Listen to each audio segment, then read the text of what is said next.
Сол кезде сіздердің жазғандарыңыздың мектепте қалай өтіп жүр, тура енді мына жерде таңдаймыз. Телефонмен сабақ түсіру, ноутбукпен онлайн сабақтарды дайындау деген тақырыпта бізден практикалық сабақ. Бір айда оқырмандар санын 11 мыңға жеткізді. Ол 2 миллион теңгеге бағаланады. Телефонмен қанша түрлі сабақ түсіруге болатындығын қадам-қадаммен көрсетіп беретін болады. Сіздер оң жағыңызға, сол жағыңызға суреттерді шығарып, жазулар жазып, сөйтіп түсіре берсеңіздер болады. Сәлеметсіз бе, құрметті мұғалім? 3 сабақтық онлайн мұғалім сабағына қош келдіңіз. Бұл 3 сабақта сіз телефонмен сабақ түсіру, ноутбукпен онлайн сабақтарды дайындау және оқушылардан нәтиже шығару үшін максималды түрде кері байланысты қалай алу керек деген тақырыпта бізден практикалық сабақ көретін боласыз. Бұл практикалық сабақты сіздерге үйрететін Жігер. Ал енді бұның барлығын үйрететін кім, оның үйретуге, бұндай заттарды үйретуге құқығы бар ма деген ойлар келіп отырған шығар сіздерге. Енді өзімді таныстыра кетейін. Сол үшін енді мен карантинге дейін онлайн сабақтарды беруді бастап кеткен болатым. Жалпы 1,5 жыл болды физикадан ұбт-ға оқушыларды онлайн дайындап келе жатырмын. Яғни осы уақытқа дейін физикадан 3,5 мыңға жуық оқушы оқып шықты. Ал енді одан бөлек шәкірт онлайн деген бастауыш мектебінің бір айда оқырмандар санын 11 мыңға жеткіздім. Яғни 11 мың дегеніміз ол мысалы 10 мың подписчик болатын болса YouTube каналында, ол 2 миллион теңгеге бағаланады. Сондайға жетті шәкірт онлайн бастауыш мектебі. Одан бөлек біз Айнұр екеуміздің 3 күндік мұғалімдерге арналған марафондарымыздан 52 мыңға жуық мұғалім оқып өтті. Ал ақылы форматта оқығандары 700-ден аса мұғалімдер ақылы форматта оқып сабақтарын түсіріп шықты. Тек 3 айдың ішінде. Тек 3 айдың ішінде. Ал енді бүгін мен сіздерге көрсететін ол телефонмен қанша түрлі сабақ түсіруге болатындығын қадам-қадаммен көрсетіп беретін боламын. Құрметті мұғалім, бұл сізге беріліп отырған ең алғашқы сабақ. Бұдан басқа тағы да 2 сабақ бар. Вообще 3 сабақты көрсеңіз, сіз тікелей эфирге шақыртып аласыз. Ал тікелей эфирге кірсеңіз, онлайн мұғалім 3 сабағына қатысқаны үшін деген сертификат алатын боласыз. Сондықтан бізден көрген 3 сабағыңызды көріп, міндетті түрде практика жасап, балаларыңызға YouTube'дан дайын біреудің сабағын алып жіберіп, балаларым сабақ үй тапсырмасын орындамайды деп отырмай, өзіңіз сабақ жасап, балаларыңызға жіберіп көріңіз. Олай болса, сіздермен бірге телефонмен сабақтарды қалай түсіріп монтаждау керек сабағын бастаймыз. Телефонмен сабақ түсірудің жалпы өзінің бір 4 түрін көрсеткен болатын осы уақытқа дейін. Бүгін соның 3 түрін нақты практикамен көрсетемін, ал енді 4-шісі ол мультфильм сабақ жасау болатын. Оны өткен марафондарымыздан көріп алсаңыздар болады. Ал енді телефонмен сабақ түсірудің ең қарапайым түрі ол мынандай штативке телефонды орнатып қойып, осылайынан астынан жазып жатасыздар. Сол кезде сіздердің жазғандарыңыздың барлығы мына жерде телефонның камерасы түсіріп алады. Яғни оқушыға артық басқа сіздің киіміңіз тағы бір нәрселер көрінбейді. Яғни ойын аудармайды, тек мына оқушыға не керек сол ғана осы жерде көрініп тұратын болады. Мынандай штативке телефондарыңызды орнатып қойсаңыздар болады. Енді бұндай штативтерді сатып аламын десеңіздер, бұл 3.000 теңге мен 5.000 теңгенің арасында тұрады. Негізінде мынау 3,5 мың теңгелік штатив.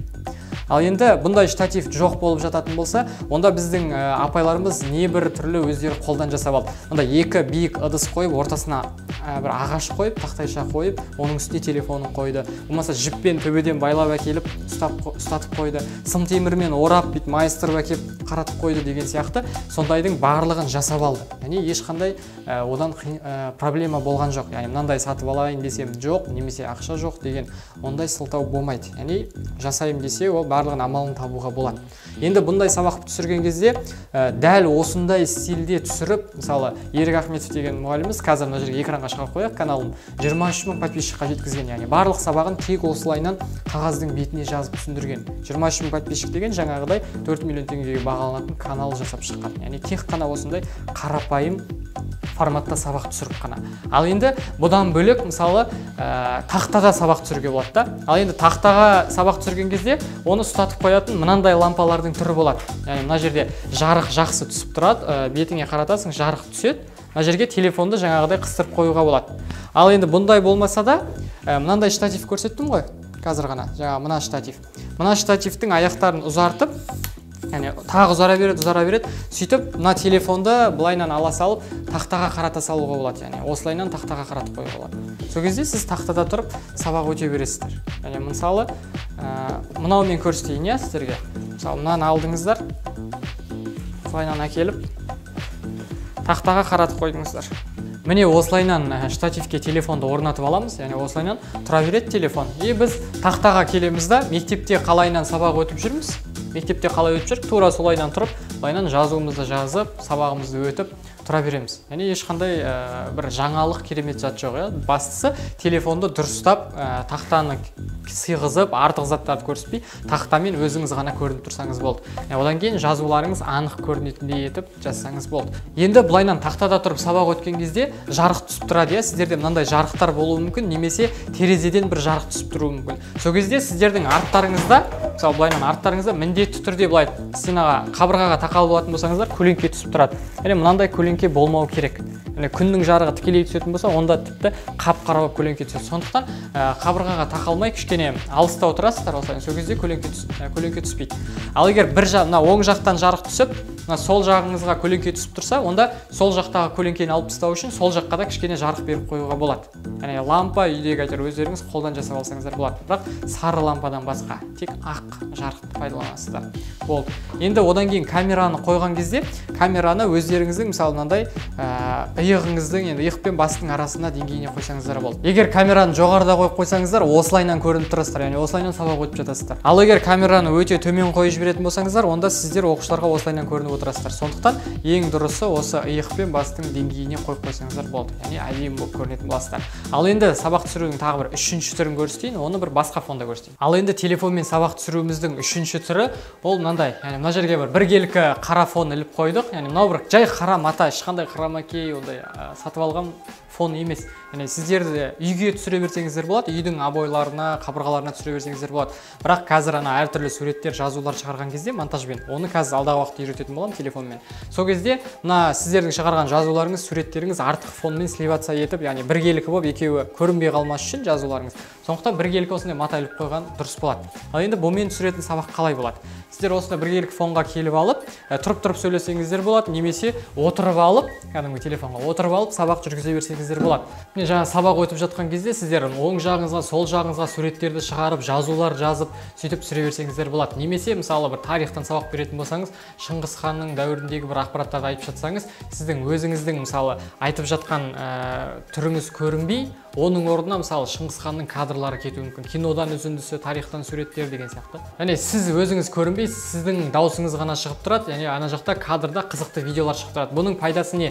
Яғни сіз оқушыны өзіңізді емес, бір киноның үзіндісін көрсетіп қызықтырып, бірақ аудио арқылы өзіңіздің пайдалы ақпаратыңызды оқушыға беріп аласыз. Яғни осылай оқушыны ұстап отырып, пайдалы ақпараттарыңызды беріп алсаңыздар болады. Ал енді мен сіздерге осындай жазуларды қалай шығаруға болады, суреттерді қалай шығаруға болады. Егер мысалы мен қателесіп кеткен болсам, онда қателескен жерлерді қалай кесуге болатындығын, соның барлығын қазір телефонның экранына ауысып сіздерге программаларды толық көрсетіп беретін боламын. Экранына ауыстық. Енді барлықтарыңызда, енді көбісінде Android телефонды ойлаймын, сондықтан Android телефонмен көрсетемін. Енді жаңаға түсірген мына видеоны телефонмен түсірілген. Мына басында кішкене сөйлемей тұрдым ғой, басым сол жаққа бұрылып. Яғни сол жерді кесіп тастаймыз қазір монтажбен.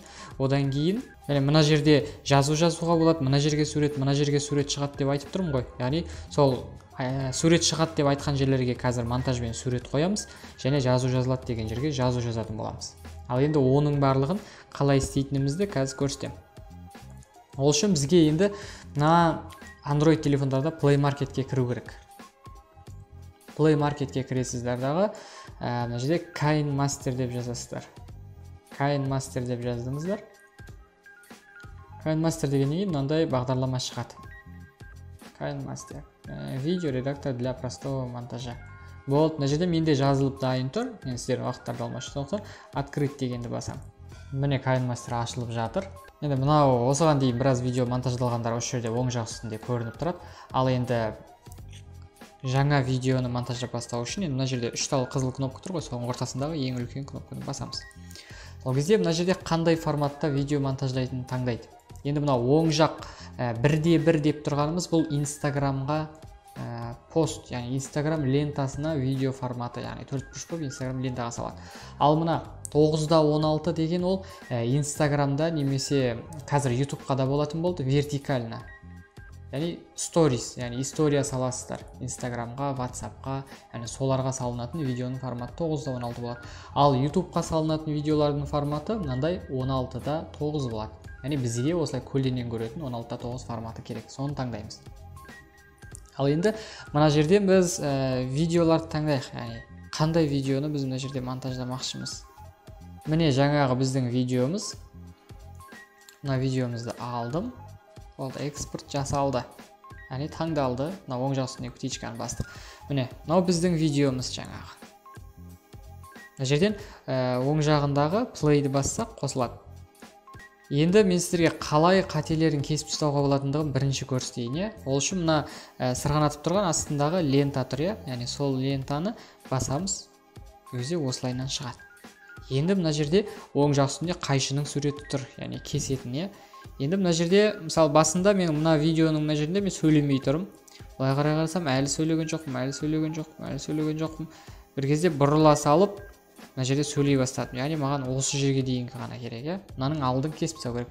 Сондықтан мына жерде қайшының суретін басам. Енді мына жерде таңдаймыз. Мына біреу қызыл сызықпен белгіленіп тұр ғой лентада. Соған дейінгіні кесіп тастау керек деген бірінші тұр, яғни сол бірінші соны таңдаймын. Сол кезде оған дейінгілер міне кесіліп жоқ болып кетті. Енді бірден видеода сөйлеп бастап кетемін. Мына видеоны қосатын болсам. Ол үшін қайтадан басты менюге барамыз. Ол үшін мына оң жақ үстіндегі енді галочка птичканы басамыз. Сосын плейді бас. Көрдіңіздер, яғни жаңағы басында сөйлемей тұрған бөлігімізді кесіп тастады. Ал енді суреттерді қалай қосуға болатындығын оны қазір көрсетеміз. Енді ол бірінші суретті қай жерге қоятынымызды біліп алайық. Ол үшін видеоны қайттан көрейік. Міне, примерно мына жерге деп қолыммен көрсеттім. Осы жерге таңдайым. Міне, мына жерге дегенде менің қолыма сурет шығу керек. Ол үшін не істеймін? Оң жақ, үстіңгі жақта мына жерде кәдімгі дөңгелек круглый тұр, ортасында қызыл кнопка, жан жағында 4 тал басқа кнопкалар тұр. Енді соның қызылдың сол жағындағы слой дегенді басам. Сол кезде мына жерде слой қосылады. Енді слойға не қоспақшысыз деп сұрап тұр. Сол кезде ең үстіндегі мультимедиа деген, яғни сурет қоспақшымын деймін. Суретті таңдаймын. Енді осы жерде мен қандай суреттерді қоям? Ол үшін мысалы кез келген бір суреттерді ала салайық. Мысалы мына жерде тада өзімнің суретімді алып қояйын. Өзімнің суретімді алдым. Үстін басып қалдым, просто сурет таңдап. Сол кезде мына жерде дайын болып шыға келді. Енді мынаның размерін кішірейтіп, үлкейтіп, айландырып, мына қалаған жерімізге қоя аламыз міне. Мына жерге сурет дедім. Сол жерге қолымның үстіне сурет қойдым. Болды. Енді мына оң жақ үстіндегі птичканы, яғни галочканы қайтадан басамыз. Енді мына сурет ұзақ уақыт бойы мен сөйлеп жатқан кезде әлі кетпей тұр, мына жерде. Енді ол тезірек кетіп қалу үшін мен көрсеткен кезде ғана. Сол үшін мына лентадағы астындағы сол суретті басамыздағы сары бұрышынан ұстап, былай қарай қысқартамыз мынаның уақытын. Яғни уақытын қысқартып тастаймыз. Кішкене ғана уақыт болатындай. Міне қосып көрейік қазір. Міне жоқ болып кетті, мына жерден бүйтеміз. Қайттан қосайын. Міне. Мына жерге деп екінші айтқаныма тағы сурет қосайық. Енді не істейміз сурет қосу үшін? Жаңа слой дегенді басамыз, мультимедианы басамыз, одан кейін екінші суретті таңдаймыз. Екінші сурет. Енді ол жерге мына жерде Бауыржан суретін қояйын. Мына жерге тағы бір сурет қойдым. Кішкене былай қисайтып қояйын. Болды. Енді оның да ұзақтығын мына жерде қысқартып өзгерте береміз. Міне, енді көрейік видеоны қосып. Міне, басынан көрейік, екі сурет.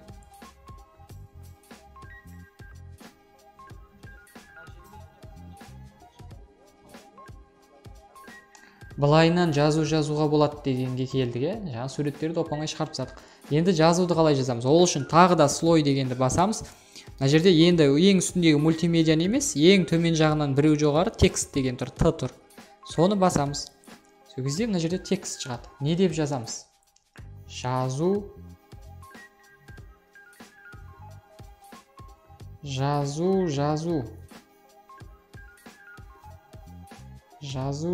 дедім, жазу болды. Енді мына жерде жазудың үстін басып, мына жерде оң жақ үстіндегі төрт бұрыш тұр, аппақ, соны таңдап, мына жерде жазулардың түстерін таңдай беруге болады. Мысалы, мен жақсы көріну үшін бір қызыл түсті таңдай салайын. міне қызыл түспен жазылды. Енді бұныкін мына жерде үлкейтуге болады, мысалы жазу дегенді үлкейтіп қойдым, жазу жазылады деп сіздерге көріну үшін үлкейтіп отырмын. Негізі дизайн жағынан енді жаман көрініп тұр. Енді бұл жазуды да солай, мына птичканы басайық. Бұл жазудың да ұзақтығы қандай болу керек? Ол үшін тура сол астындағы лентадағы жазудың үстін басамыз, содан кейін мына сарыны басып қысқартамыз. Болды. Енді птичканы бастық, видеоны көрейік.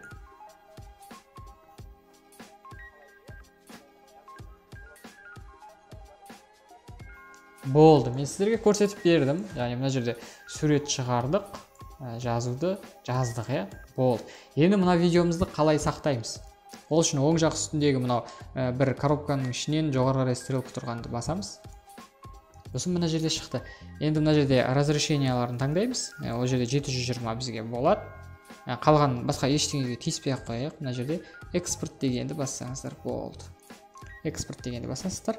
Енді мына жерде пропустить ете саласыздар қайынмастерді. Өйткені мынау енді ақылы бағдарлама, сіздер енді рекламасы бірге қосылған видео жасап шығасыздар. Пропустить ете саламыз. Экспорт осылайна жасалады. Әлі күтеміз экспорт жасалғанды. Экспорт жасалды. Болды. Енді біз галереямызға барайық. Міне галереямызға кірдік. Міне өзіміздің видеомыз тұр. Дайын тұр екен, осы видеоны қосып көрейік. Басын.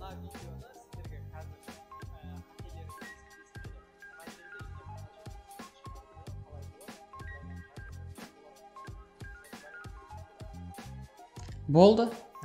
Осымен біздің телефон сабағымыз аяқталды. Енді осыны құр қарап қоймай, бірден скачать етіп алып, жасап, практика жасап көріңіздер. Міне сіздерге мен сабақты қалай түсіру керек екенін көрсеттім, қалай монтаждалатындығын көрсеттім. Енді сабағым ұнады деген ойдамын. Құрметті мұғалімдер, бұл көрсетілген практикалық ең алғашқы сабақ. Тағы да 3 сабақты көресіз, одан кейін тікелей эфирге шақырту аласыз. Қазір бір сабақты көрдіңіз, енді практикасын жасаңыз. Дәл қазірден бастап, сабақ бір 20 минутқа созылды. Сол сабақты көріп, практикасын жасап, осы бойынша қандай деңгейде болса да сабағыңызды дайындап, оқушыларыңызға жіберіп көріңіз. Кері байланыс жақсы болады деп сенеміз. Жақсы, олай болса, енді екінші сабақты көруіңізге болады. Екінші сабақты көру үшін дәл қазір төменде екінші сабақты көргім келеді батырмасын басып сабаққа өтесіз. Ал егер дәл қазір мүмкіндігіңіз болмаса, 8 сағаттың ішінде көруге мүмкіндігіңіз бар. Бірінші сабақ осымен аяқталды. Екінші сабақта кездескенше.